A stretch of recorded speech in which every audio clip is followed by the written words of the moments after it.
Playing through World of Warcraft Classic for the first time has been one of the greatest gaming experiences that I have ever had. Like, genuinely, I don't think I have felt this passionate about a video game in a very long time. I've enjoyed it so much that in the past 11 months I have leveled 4 entire characters to level 60, and that's why I have made it my ultimate goal to level every single class in the game to level 60. And just a couple of weeks ago we managed to finish up Hunter, and it was so much fun. I loved the combination of both ranged and melee. I loved the surprisingly fast pace that Hunter brings, and of course I grew incredibly attached to my pet pig Gerald. But enough about the Hunter, because today we start a brand new adventure, and to be honest, I wasn't really sure what class that I wanted to play, so I left it up to you guys. And well, you guys picked Shaman, and of course in vanilla, only Horde can play Shaman. So today, I wave goodbye to the Alliance, and I sign my soul over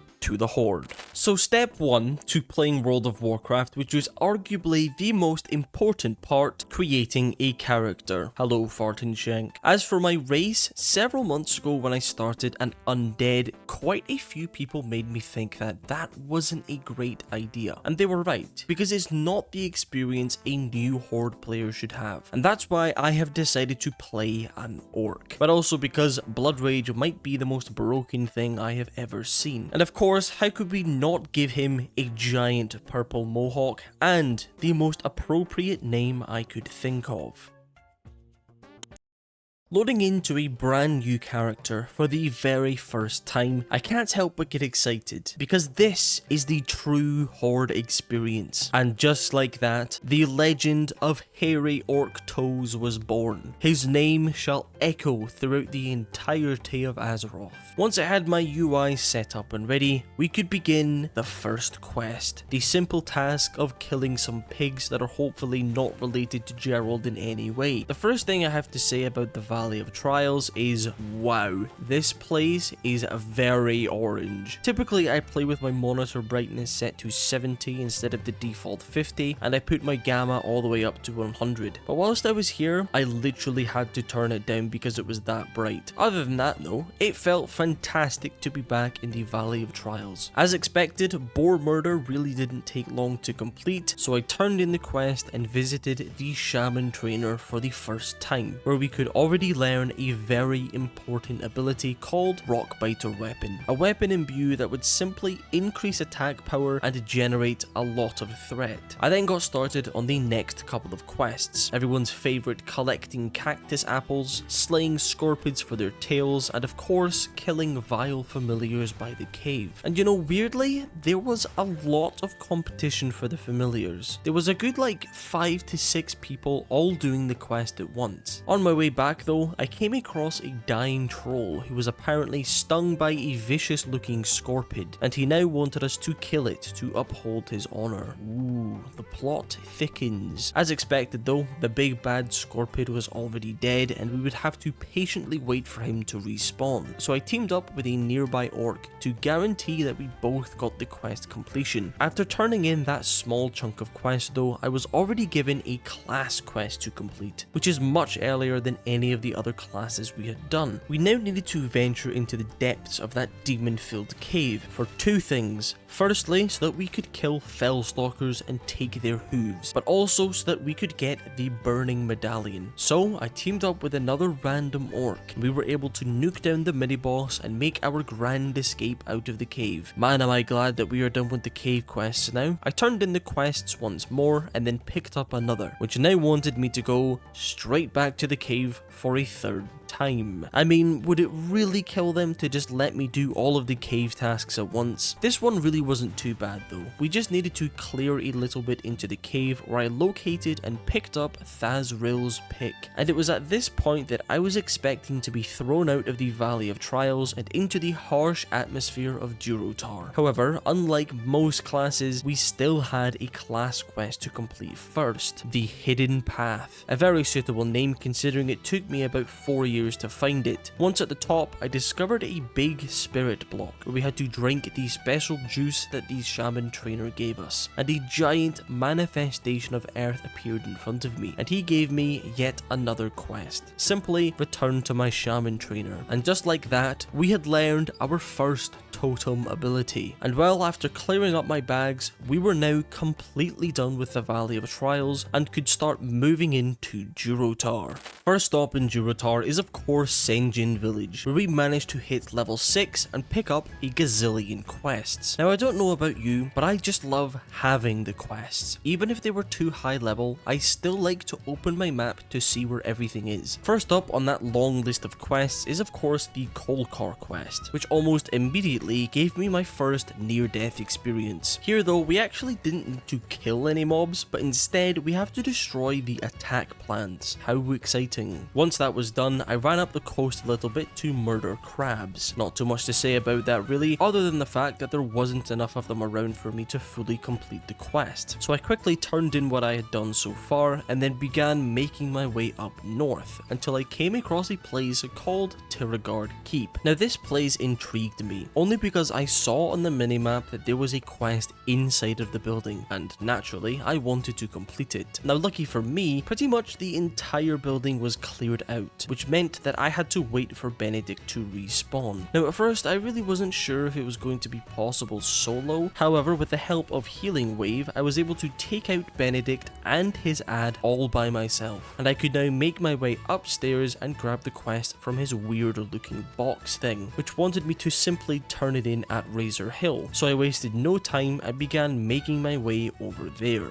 Not gonna lie, I forgot to record the collecting of the quests, but I think you know how that goes anyway. First up, we had to go all the way back to Tiragard Keep, and I now realize that yes, I should have waited to kill Benedict, because I now had to kill him again. So I grinded my way through all of these sailors and marines and began making my way back through the keep, which this time was unfortunately not cleared out. But eventually I had climbed my way back to Benedict, and weirdly his ads hadn't respawned, which meant it was far easier to take him down this time compared to the last. After that was done, I jumped behind the keep and towards the beach, where I once again went back at the crabs. Still don't really have anything to say about that, to be honest. I then returned to Razor Hill to turn in, since I was passing anyway, and I then made the short journey over to the Razor main boars, who once again I'm going to hope don't have any relation to Gerald. And luckily, whilst I was doing that, I teamed up with a friendly warlock to get the quest done twice as fast. That was until I accidentally pulled an elite. Now in my defense, I didn't realize it was an elite because it looked identical to the other Razor main, and while it looked pretty rough, the warlock rooted it, I had to use a potion and all of my mana on healing myself, but we did manage to kill it, all calculated. I then made the long journey back down to Senjin Village to turn in and get started on the Echo Isles quests. Now personally, I love the Echo Isles. Something about the voodoo troll aesthetic paired with the tropical-ishness, I just think it goes incredibly well together. After a short while of killing trolls, I teamed up with yet another person. Friendly people these orcs are. Together, me and the rogue took down an entire army. I even saved him from certain death. But after spending about 20 minutes together, we had managed to get absolutely everything here done, and it was now time to return to Senjin Village for the very last time, which just so happens to have gotten us to level 9. And I gotta say, the orcs seem to level extremely fast. At this point, I'd only been playing for about 2 hours, and we were already almost level 10. So once again, I returned to Razor Hill, where I turned in yet another quest. And at this point, my quest log was looking pretty empty,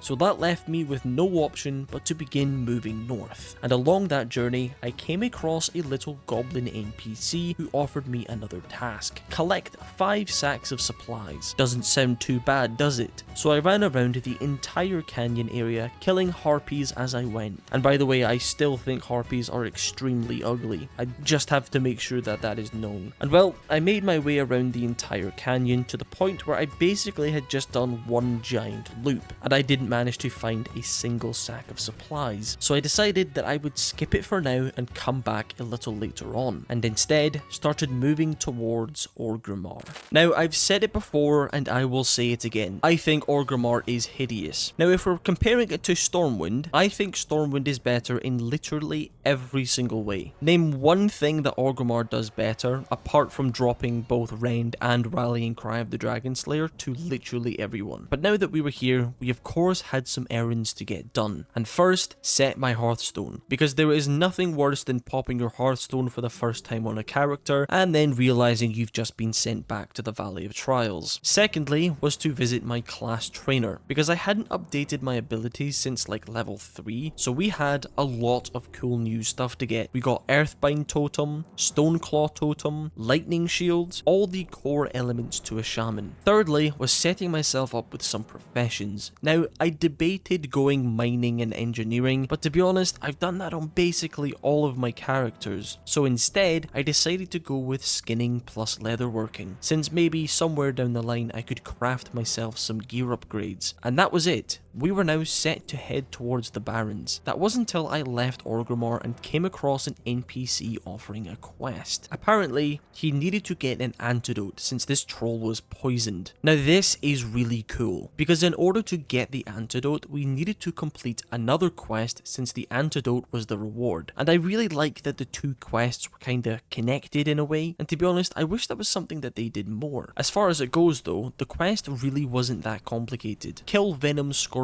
Tails and loot their poison sacks. The only slight issue that I had is that they never friggin' dropped the thing. On the bright side though, that did give me a chance to catch up on my skinning levels a bit, but after a good 20 to 25 minutes, I had managed to get all 4 poison sacks and could now turn in the quest and receive the antidote, which I then gave to the troll, who granted me level 10. Now hitting level 10 is obviously a milestone, since we can now start to assign my talent points. Now in terms of my leveling spec, I'm really not sure which spec I want to play yet. However, there is a very high chance that I will level as an enhancement shaman, so I ended up putting my 1 talent point into shield specialization, since that's what Wowhead told me to do. Before I went through to the Barrens, I decided that I would give the Sack of Supplies quest another go, and for whatever reason this time they were in such abundance. So I'm thinking that when I attempted it the first time, there must have been someone that was just ahead of me picking them up. The follow-up quest wasn't anything out of the ordinary either. We had to venture behind this mountain where we found this harpy lair, I guess you could call it, and well, I got invited to a group that had 4 players in it, and we were able to smash our way through the quest pretty easily. And since we were now level 10, I returned once again to my trainer who was offering a quest. I also learned the very important Strength of Earth totem, a totem that would increase strength. I know, surprising isn't it? So I made my way through to the Barrens where I was able to turn in the quest and begin the chain, which once again wanted me to climb a mysterious looking very orange path, and at the top,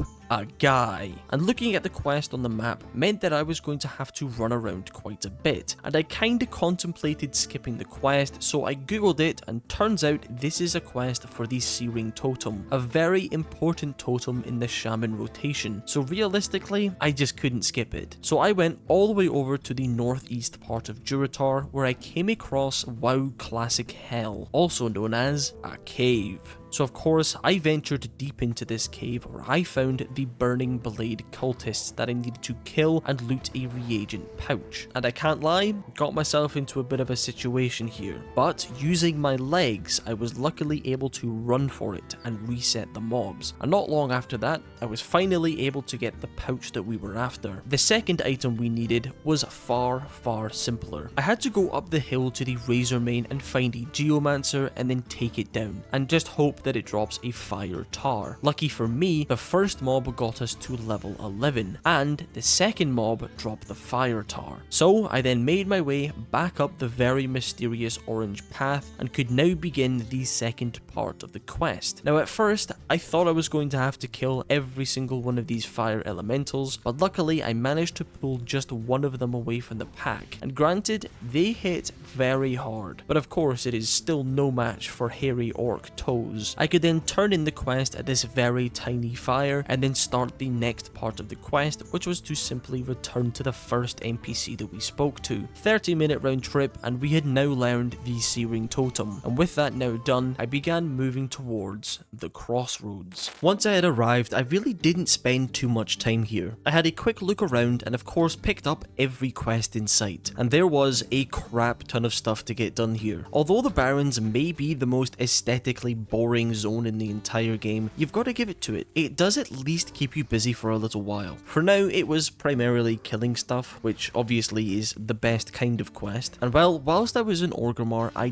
did manage to pick myself up a War Chief's Blessing buff, so I just decided to spend it now. First of all, I went over to the little twisted thorns in the centre of the zone and killed off some Razormane. I then ran around and then started killing off some Planestriders. Now I think you guys will have to let me know, but am I playing this class right? I'm still not sure if I should just be spamming lightning bolts or not. Currently, the way that I was killing stuff was plant a strength totem, level 1 lightning bolt to pull, plant a searing totem, then auto attack and earth shock on cooldown. And granted, it was fun to have all of these different buttons to press, but it just didn't feel like I was doing it right. But anyway, once I'd collected all of the Planestriders' beaks, I decided that I would make a quick stop at the crossroads again to turn in and get started on the next quests. One of which was of course everybody's favourite, killing zebra runners for hooves and then raptors for their heads. And since I had made my way over there anyway, I made a stop at the little oasis area where we could pick up fungal spores and explore the waters for another quest. I then quickly finished up the raptor heads and made my way back over to the crossroads once again to turn in. And looking at my quest log, everything was getting a little high level, so I decided to take a trip down to Ratchet. And here's another thing that I actually quite like about the Barrens, and that is all of the flight points. In total, I think there's, what, 3 of them? I mean, I would kill for that on Alliance. Now, there wasn't a massive amount of stuff to get done in Ratchet, but there was, of course, the South Sea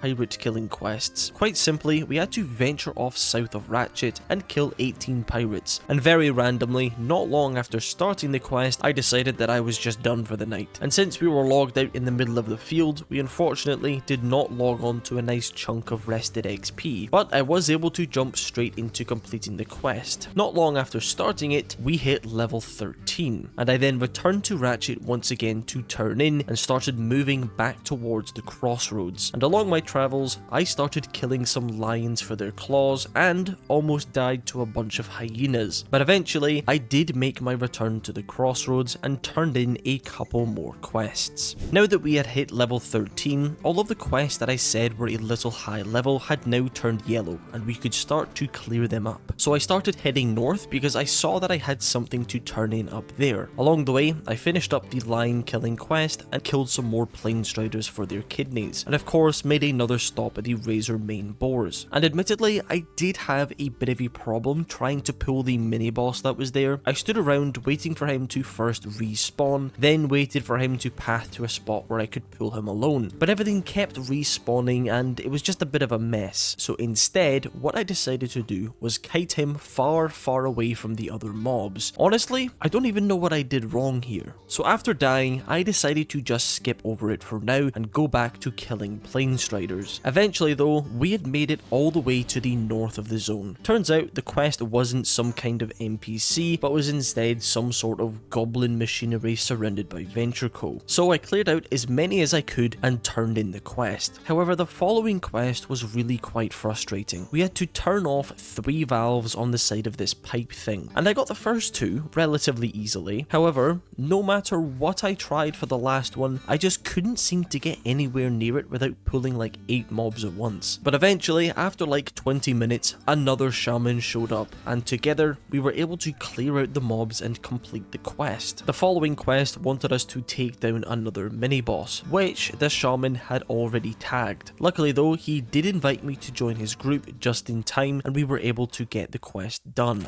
During all of this madness, we had managed to hit another milestone, level 14. Now ordinarily, level 14 would mean absolutely nothing to me. However, on the horde side of things, we actually get access to a dungeon starting at this level, which is of course none other than Ragefire Chasm. So before we went and did that, obviously I wanted to get all of the dungeon quests, which meant that I needed to go to a place that I had never been before, Thunderbluff. Like seriously, I have never been here before, and that's including in retail. So I ran all of the way through Mulgore and took the giant lift up to the Tauren city. And I have to say, this place was awesome. At least aesthetically, I think Thunderbluff is the best looking city in the entire game. Better than Stormwind, better than Darnassus, better than Orgrimmar, obviously. I'm not entirely sure what it is that I found so cool, but I think it's maybe just the way that all of these mountains are connected by these long bridges, or maybe the natural atmosphere that it's created. Point is, I think this is fantastic. So I picked up all of the quests for Ragefire Chasm and made my way back over to Orgrimmar, where I patiently waited for someone to invite me to a group. Eventually though, someone did invite me to a group and we could get started on our run. Now originally, this group wanted me to tank. Didn't even know that Shaman tanking was a thing, but I suppose it does actually make sense. Rock Bite weapon generates a lot of threat, and so does Earthshock. Eventually though, we did get a druid who joined us who offered to tank instead. Now Ragefire Chasm. I know some people probably think this dungeon is boring, and I mean you're right, it is quite boring, but I think it's fair to compare both Ragefire Chasm and Stockades since they are both in the capital cities, and by a mile, Ragefire Chasm is better. Stockades is just 93 identical mobs, but Ragefire Chasm has bosses, a bit of loot, and quest mobs, and overall just feels like at least some kind of love went into creating it. Eventually though, we made our way up this long ramp thing where we found a quest giver and the mini boss Ogleflint, which obviously we took down. Sadly though, things went a little bit south when the priest decided to look over the ledge, which aggroed literally every mob in a 10-mile radius, and unfortunately I really couldn't do anything but stand and watch as the mobs swarmed over me. But not to worry, because we all respawned and continued from where we left off. We cleared our way through the hordes of elementals until we got to what I think is technically the first boss, Taragaman the Hungerer. Now loot wise, the dungeon really doesn't contain anything particularly special. In fact, apart from maybe some random trash drops, I don't think there is any blue items to get. But we get the boss down and he drops the subterranean cape. Now I know it's not insane, it's 2 strength and 2 agility, but it's still more than I had before, so I needed on it and I won, so that's at least something. Now unfortunately, we were clearing up the next trash and things went downhill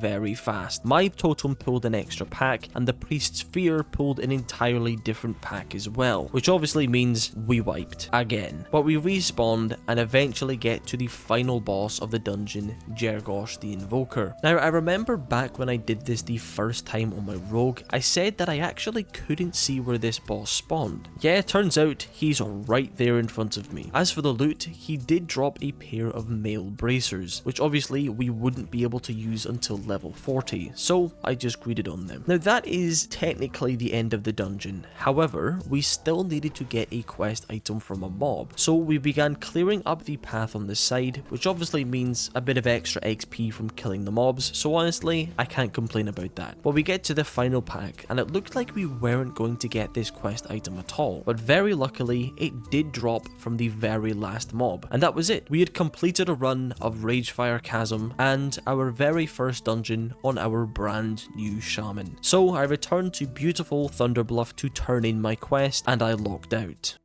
I hope you enjoyed the video, because I enjoyed making it. Gotta say, I really like Shaman. I could definitely see this being an alt in TBC, especially since Enhanced Shaman gets access to the likes of jewel wielding, which I think would be insanely cool. The downside of that though, would mean having to farm gold for both Alliance and the Horde, which honestly I just don't think I have enough time for. I mean, I can barely keep up with the gold requirement on my druid as it is. As for the next content, I've honestly not decided yet if we will do another Shaman video or if I want to get going with the Hunter video, but let me know in the comments, what would you prefer, another Shaman video or the Hunter video? Anyway, I think that's enough yapping for today. I hope you all have a wonderful rest of your day, and I will see you all later.